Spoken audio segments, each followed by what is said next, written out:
Hello, namaskar. This is Firstpost and you're watching Vantage with me, Palki Sharma.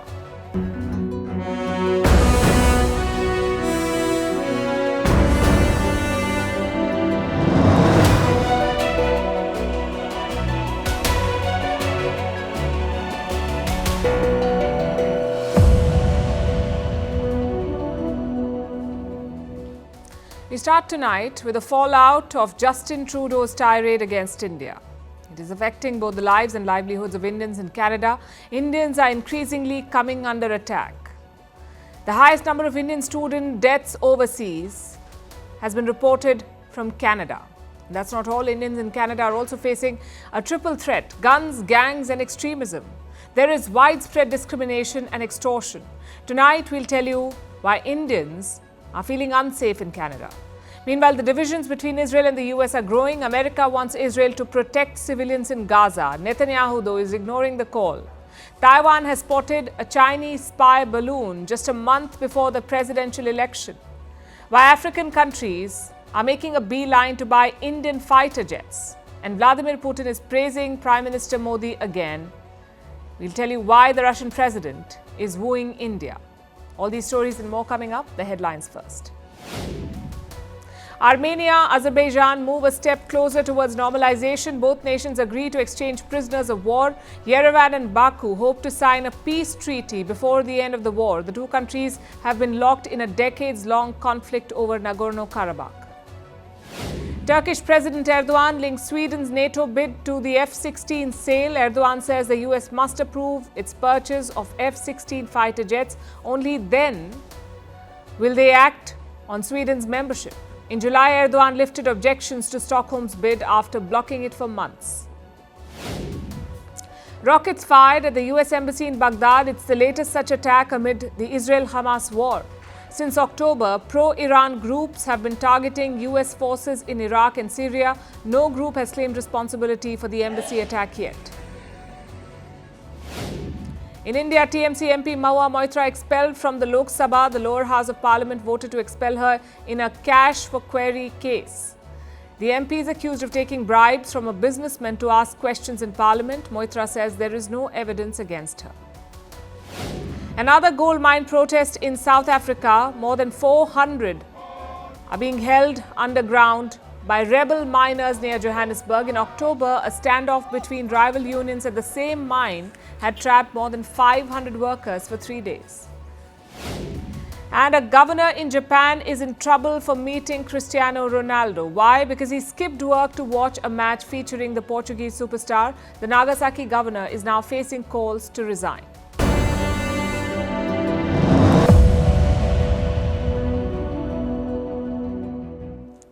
In the last decade, a new trend emerged in India: the Canada obsession.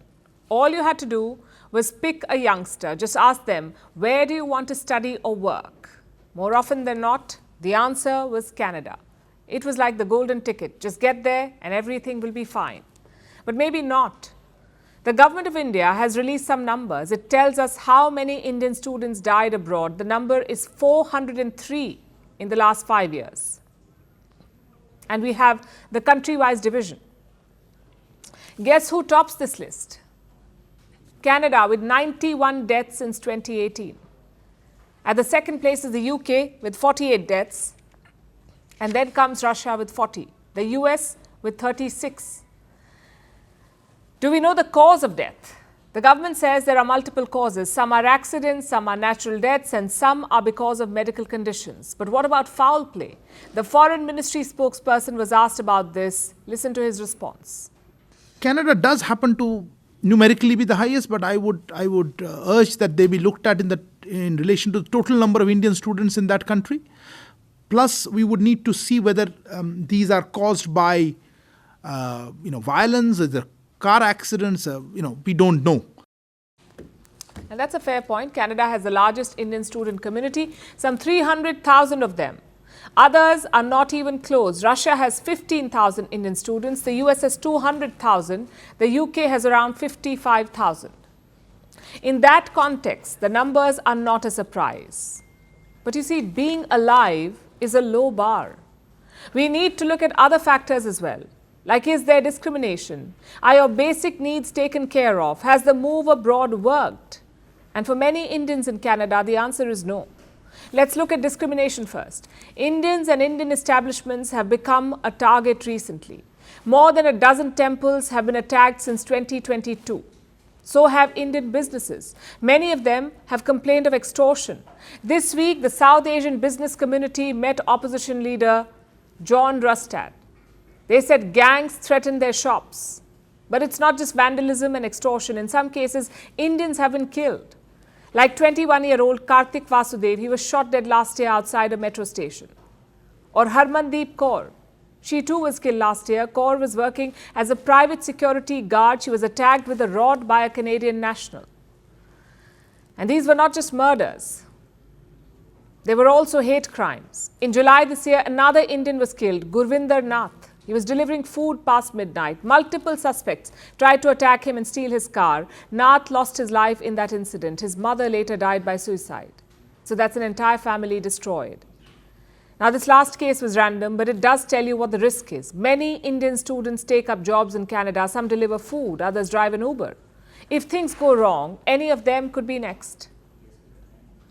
And the situation is not getting better for them.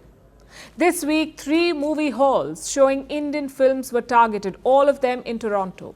All of them within a space of 3 hours.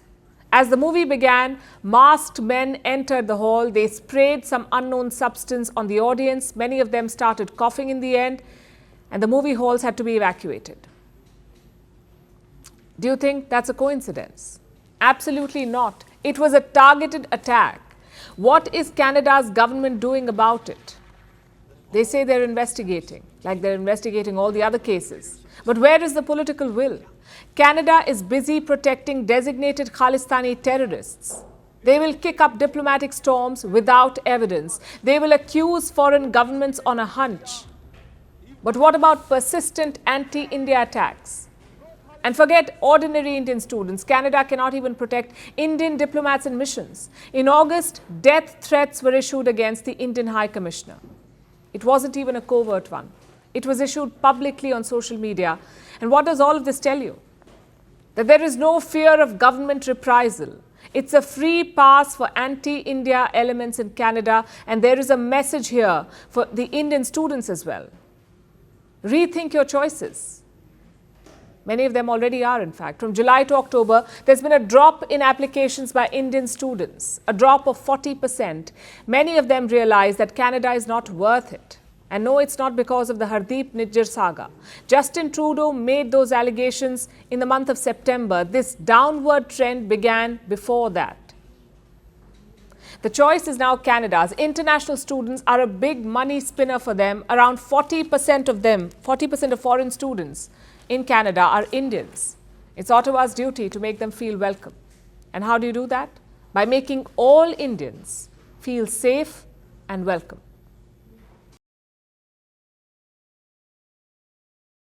Now let's turn our attention to West Asia. Israel's war is entering its 3rd month and the attacks are still on. Israel does not have a deadline to end the conflict. It wants to fight till the Hamas is eliminated. But the United States does not seem on board anymore. It remains imperative that Israel put a premium on civilian protection. And there does remain a gap between exactly what I said when I was there, the intent to protect civilians, and the actual results that we're seeing on the ground. So America is now talking about accountability. The same America that armed Israel for the war, now it is counting the casualties from those weapons. Also, the US is Israel's closest ally. They share what they call a special relationship, but the cracks are starting to show. Washington is scaling back its support. Yesterday we told you how Biden's support is wavering. The US has announced visa bans, and it is drawing its red lines publicly. They have clear differences, also in the battlefield. In Gaza, Israeli forces have moved to the south. The city of Khan Yunis is the new battleground. It is Gaza's 2nd biggest city, and the last remaining stronghold of Hamas. Israel wants to control Khan Yunis. The aim is to encircle the remaining Hamas fighters and remove the group from power. Israeli forces are hunting for one man in particular, Yahya Sinwar, a top Hamas leader. Israel says Sinwar is the mastermind of the October 7th attacks. So now there is a target behind his back. And Israel believes that Sinwar is in Khan Yunis and they're close to capturing him. Now they are encircling Yahya Sinwar's house. So his house is not a fortress and he can escape. But it's only a matter of time before we get him.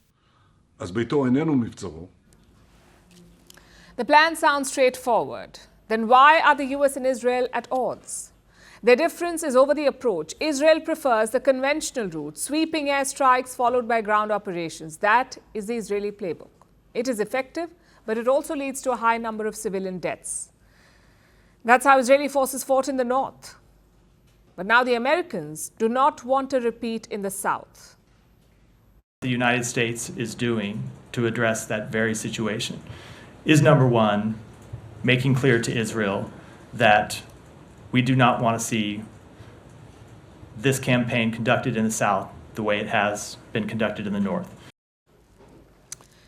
The brief from Washington is clear. The US wants Israel to save civilian lives, which means adopting a different game plan, cutting back on the airstrikes and sticking to targeted operations on the ground.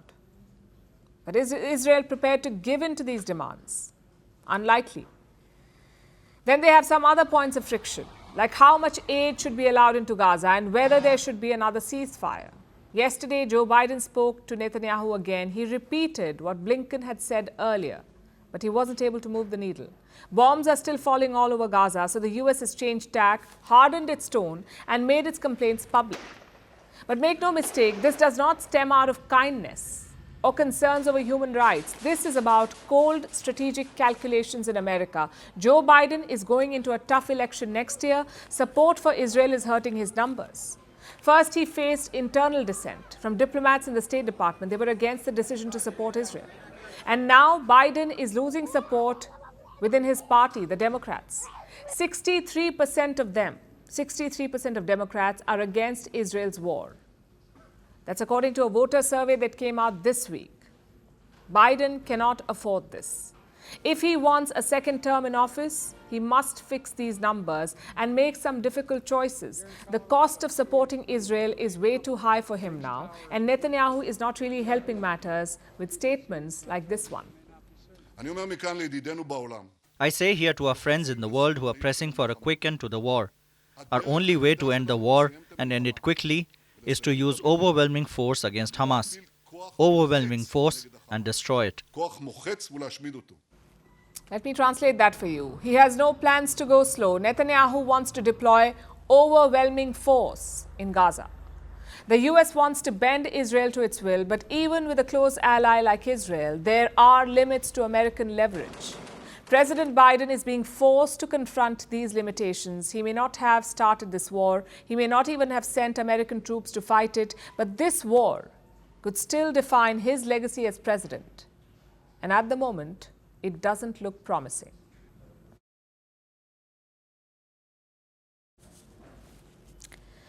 Have you ever heard of the term bamboo diplomacy? It was coined by Nguyen Phu Trong, the head of Vietnam's ruling Communist Party. And what does it mean? Bamboo diplomacy is a unique strategy, a tool of international politics, going back to the Ho Chi Minh era. It compares diplomacy to a Vietnamese bamboo.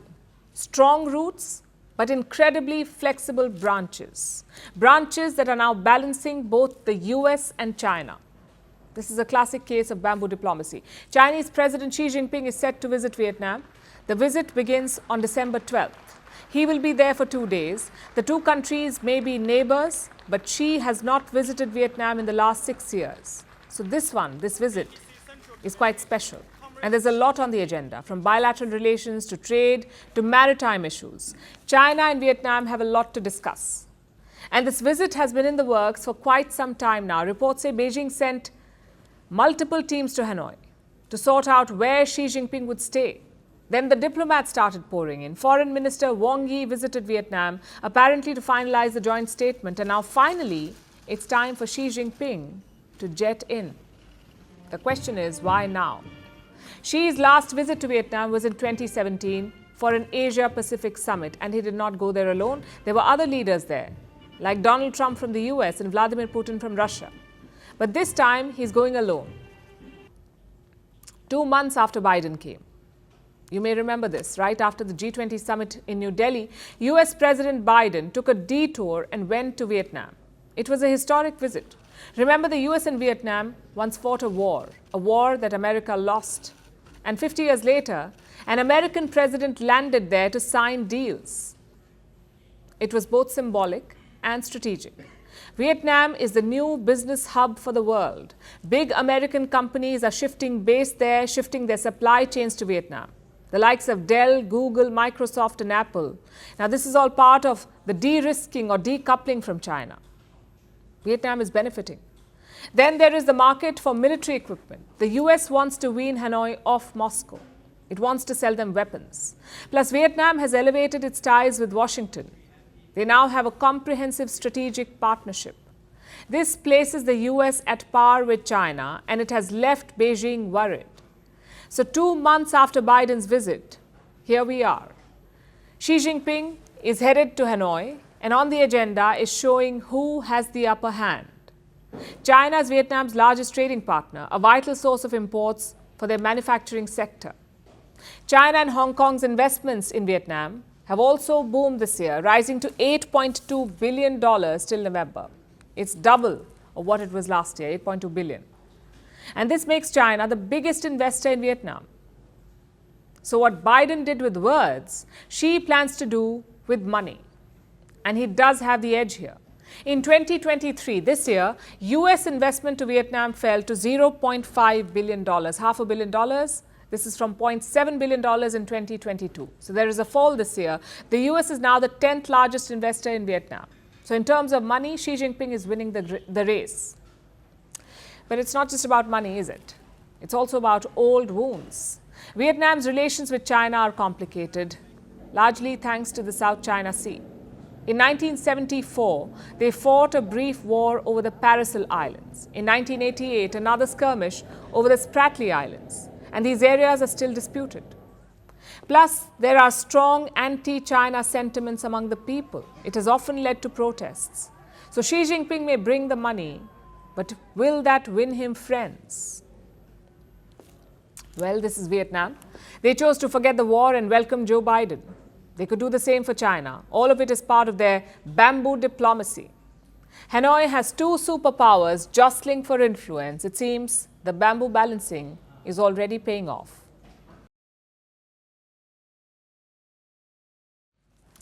So as Xi Jinping tries to woo Vietnam, he's keeping a close eye on Taiwan as well. Quite literally. China's infamous spy balloons could be making a comeback. Today, Taiwan spotted a balloon. It crossed the Taiwan Strait and then disappeared. For now, Taiwan is playing down this incident. They say this could have been a weather balloon. At the same time, they feel this should not be ignored, so they made the balloon sighting public.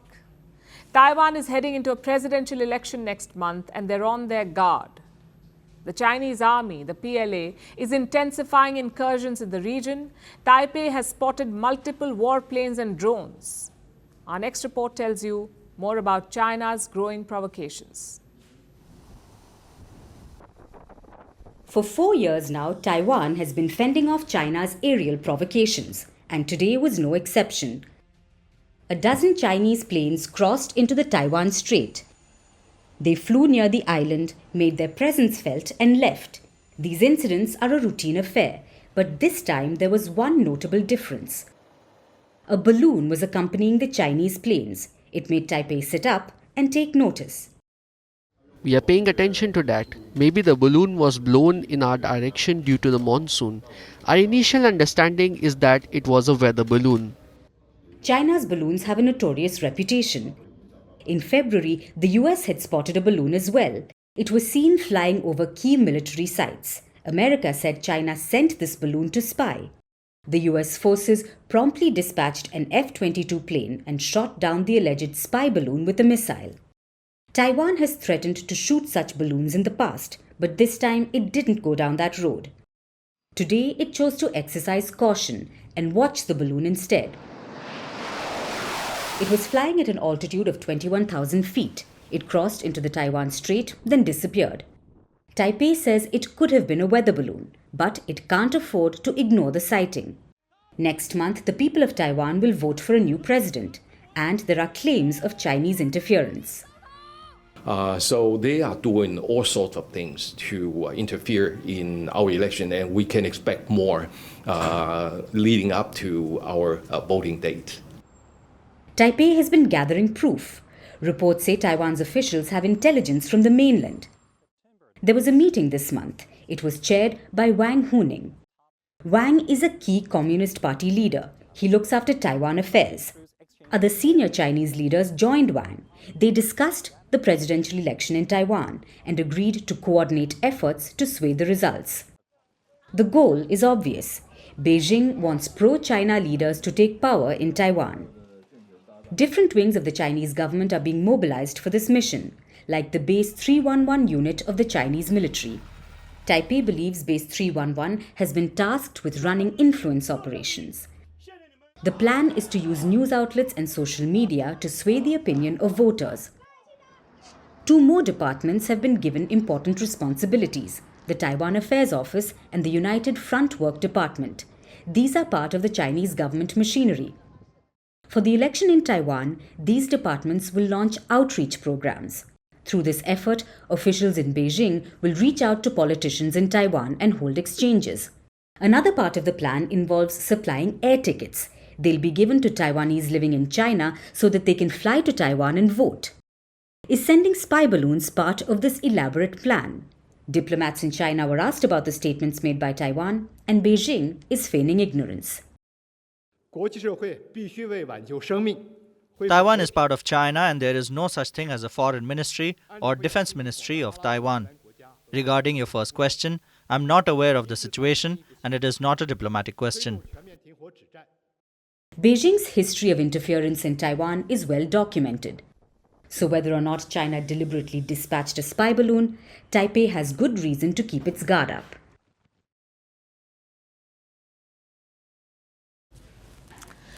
Not just Taiwan, every country is searching for deterrence. But priorities differ.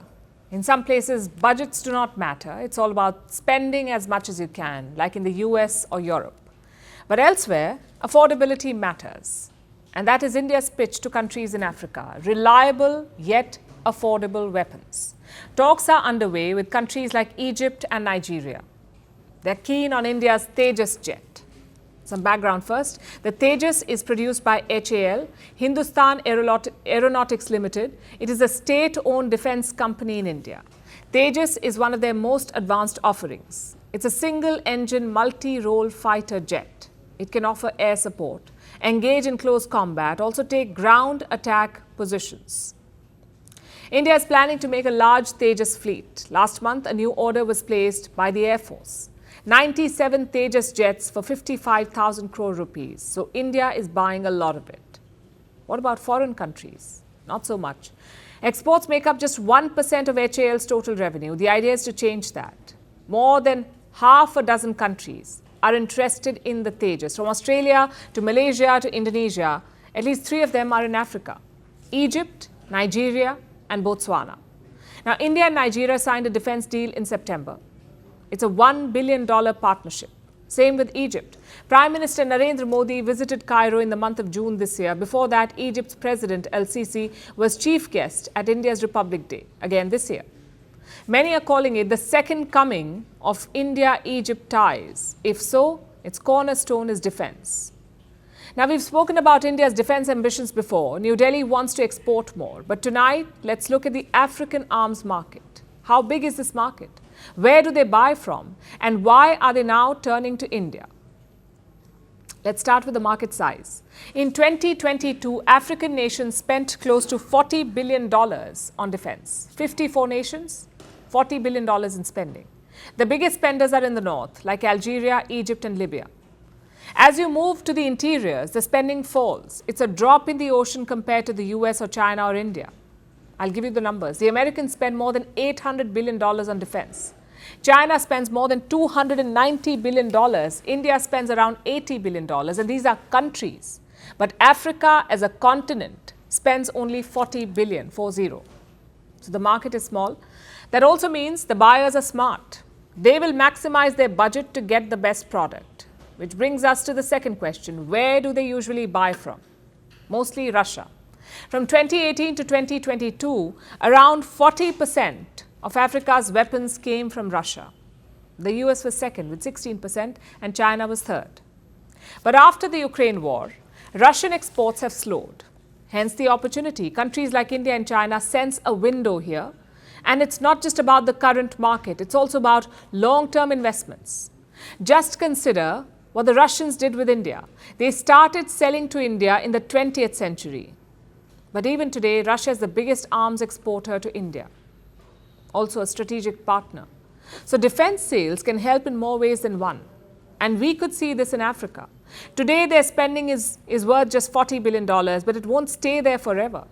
As Africa's economy grows, so will defense spending. It's like a company-client relationship. As the client prospers, so will the company. Speaking of which, it seems no one enjoys India's company like Russia does. The two countries have had a close relationship for decades. Trade between New Delhi and Moscow has risen to a record high. Russia is India's second largest source of crude imports and the biggest defense partner. They're also widening maritime cooperation, and all of this would not have been possible without guarantor Prime Minister Modi. We are not the ones saying it. Russian President Vladimir Putin is. He has heaped praises on the Indian Prime Minister, lauding him for what he calls tough decision-making. He has also pitched for trade in national currencies. Here's a report. I cannot imagine that Modi can be intimidated, threatened, or forced to take any action or decision against the national interest of India and the Indian people. I know there is such pressure on them. I am aware of that. Vladimir Putin can't stop praising India. He has hailed Make in India. He has called the G20 PM Modi's personal success. And now he's back at it again. Yesterday, he was addressing an investment summit. It's here that he praised Prime Minister Modi once again. The relations between India and Russia are constantly developing in all the areas, and the main guarantor for that is the policy led by Prime Minister Modi. So why is the Russian president wooing India? One reason is the historical ties. The second is the current political atmosphere. Tensions with the West are at an all-time high. Russia is under multiple sanctions. The world is under pressure to pick sides. But India has remained neutral. It has called for peace. And it hasn't stopped buying Russian oil. The West put a lot of pressure, but India refused to bow. India is mostly getting preferences due to discounts on Russian energy resources, and that is the right thing to do. To be honest, I would do the same in their spot.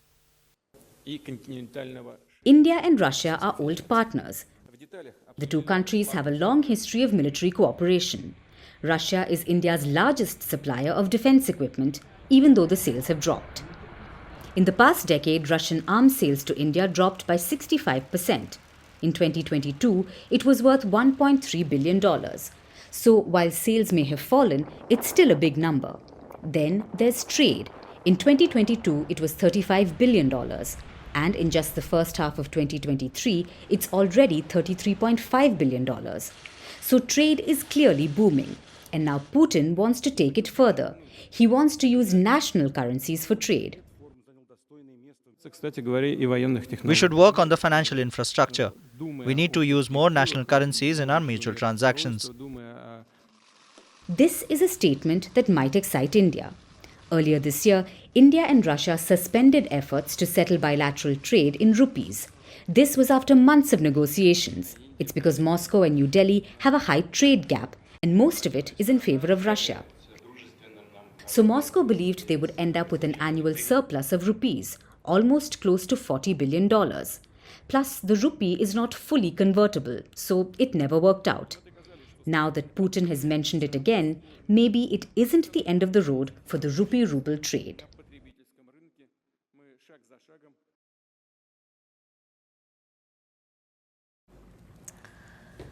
Actions have consequences. We've all heard that before. But the lack of actions also has consequences. Just ask the presidents of Harvard, MIT, and the University of Pennsylvania. This week, they testified in the US Congress. We showed you that testimony. One of the lawmakers, asked them a simple question. Does calling for the genocide of Jews violate your college's rules on harassment? Does calling for the genocide of Jews violate your college's rules on harassment? It's as simple as they come. In cricketing terms, this question was a full toss. But these college presidents did not hit a six. They ended up being bold. All three of them refused to say yes. Is calling for a genocide problematic? They said it depends on the context. They talked about turning threats into action. Basically, they said everything but yes. And as expected, it has led to major criticism. The White House called it vile and unacceptable. Listen in. Calls for genocide are unacceptable. It's vile, and it's counter to everything this country stands for. I can't believe I even have to say that. I can't believe I even have to say that. I shouldn't have to. And it wasn't just the White House. The Republicans also slammed the college presidents. Presidential candidate Nikki Haley called it disgusting. She also threatened to end the college's tax-exempt status. Even corporate bosses are weighing in. The CEO of Pfizer, for instance, has criticized the college presidents. He called it one of the most despicable moments in US academia. Of course, Elon Musk had to weigh in. He said genocide calls obviously constitute harassment. Now, I must say, it's like a rare space event.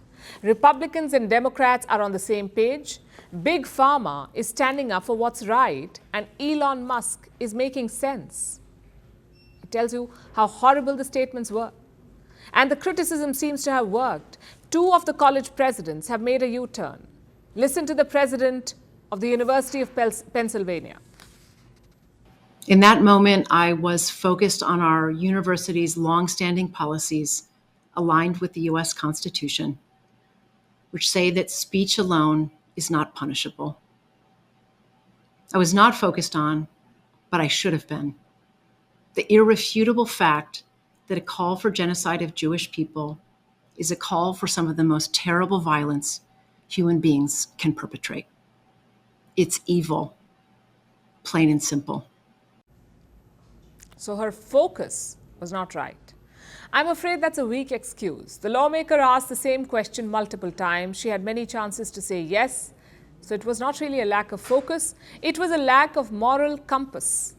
Same with the Harvard president. She too has released a statement. Let me quote from what she said. There are some who have confused a right to free expression with the idea that Harvard will condone calls for violence against Jewish students. Let me be clear, calls for violence or genocide against the Jewish community or any religious or ethnic group are vile. They have no place at Harvard. I'm afraid there is no confusion. If anyone was confused, it was the Harvard president herself during the hearing. She refused to say yes, and that's why people criticized her, not because she was defending the right to free speech. Either way, these U-turns may not be enough. In Pennsylvania, there is a petition asking the university president to resign. It's got thousands of signatures. The trustees also held an emergency meeting on Thursday. Even donors are backing out. One of them was about to give $100 million to UPenn. After the hearing, they're not giving the money, and we don't blame them. Why should anyone fund this propaganda? The good news is it has exposed all these so-called top colleges, their presidents, their teaching faculty, and even their students. In the name of activism, they seem to have forgotten decency, the sense of what is right and wrong. The US Congress is following up on the testimonies. All three colleges are now under investigation. Hopefully, it will lead to a reset in culture.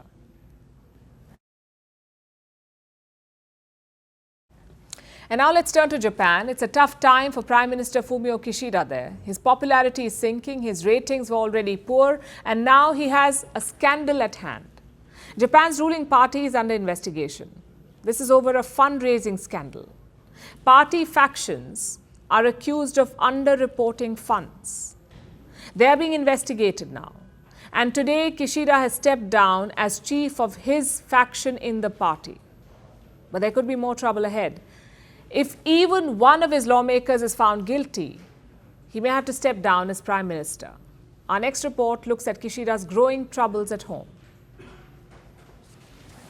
Japanese Prime Minister Fumio Kishida is in hot water. The reason is a fundraising scandal. His party factions have been accused of many things: underreporting funds, receiving kickbacks, and siphoning off some of those funds. So, how does it work?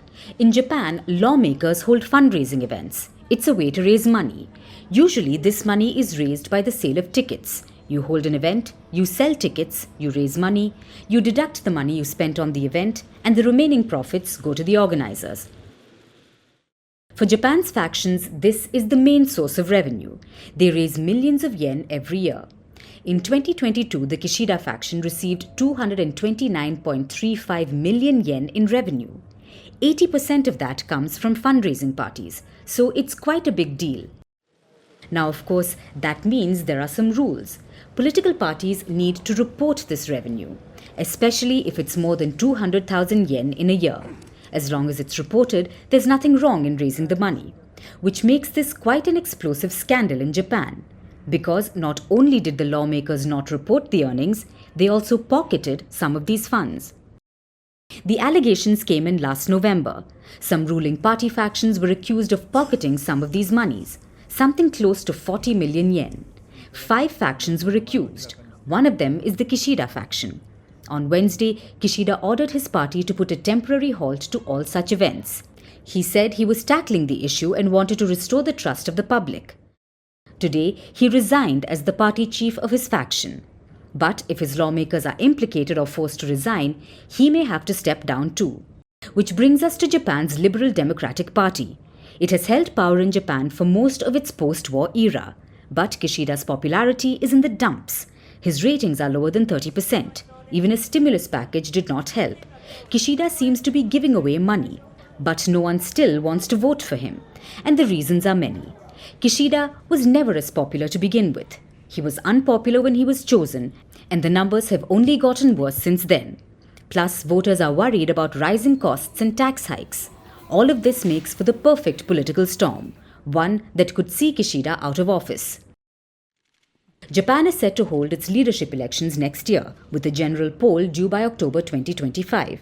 Will Kishida manage to hold on to power till then? By the looks of it, it's quite unlikely. The fundraising scandal may be the last nail in the coffin of his political career.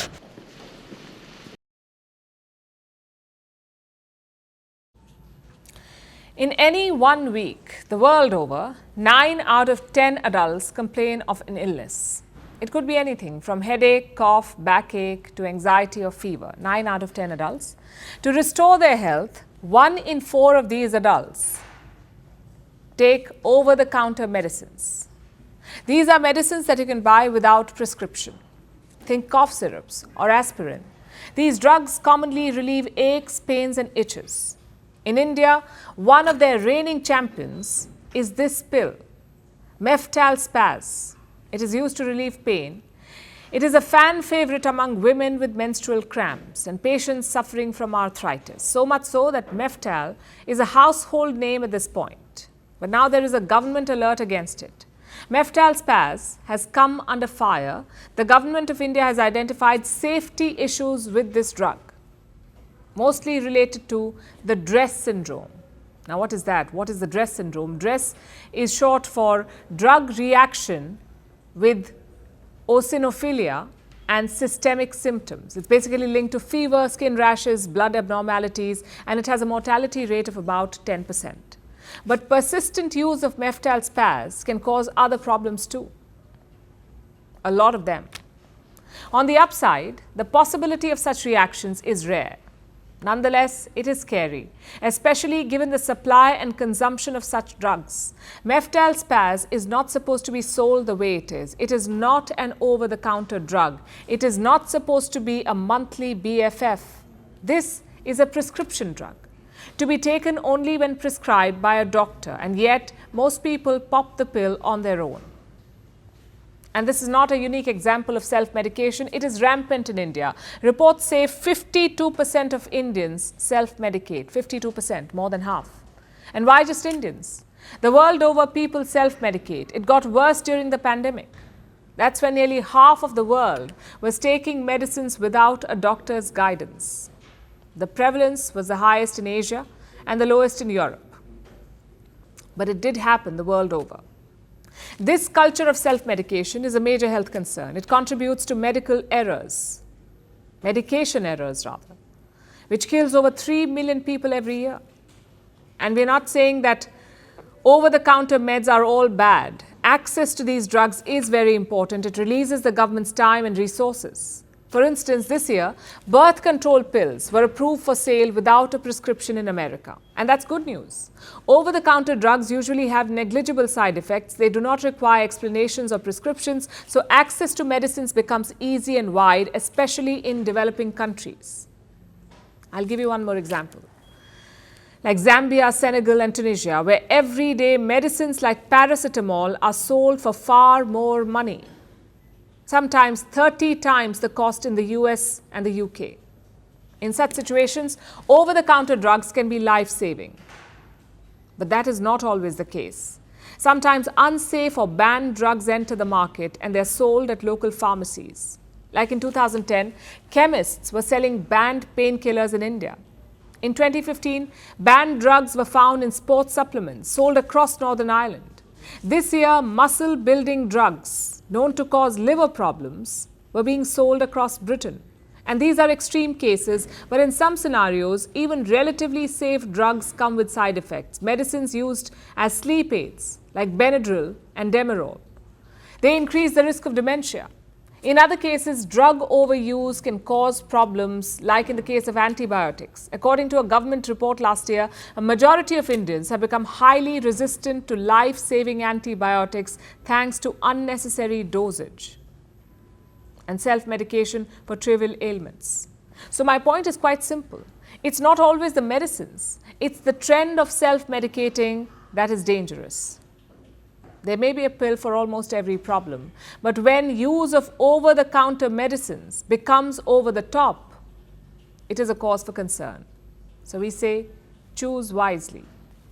And now it's time for Vantage Shots, images that tell the story. Thousands of dead fish covered the shores of northern Japan. The cause of the mass fish deaths is still unknown. In Guatemala, Christmas got off to a fiery start as people gathered to burn the devil. And an Italian town lights up a hill slope, turning it into the world's largest Christmas tree.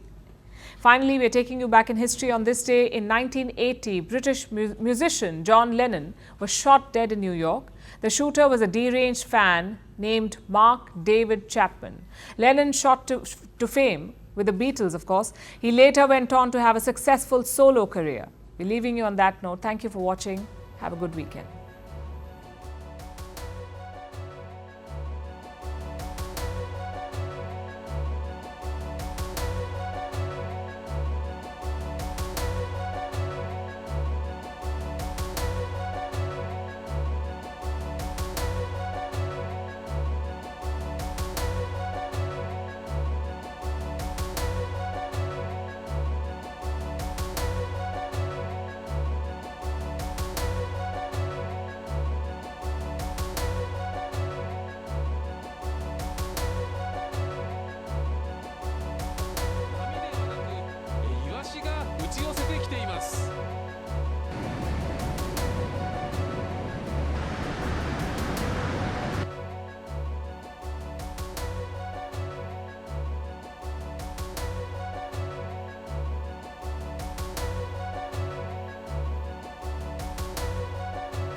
波ではなくイワシが打ち寄せてきています。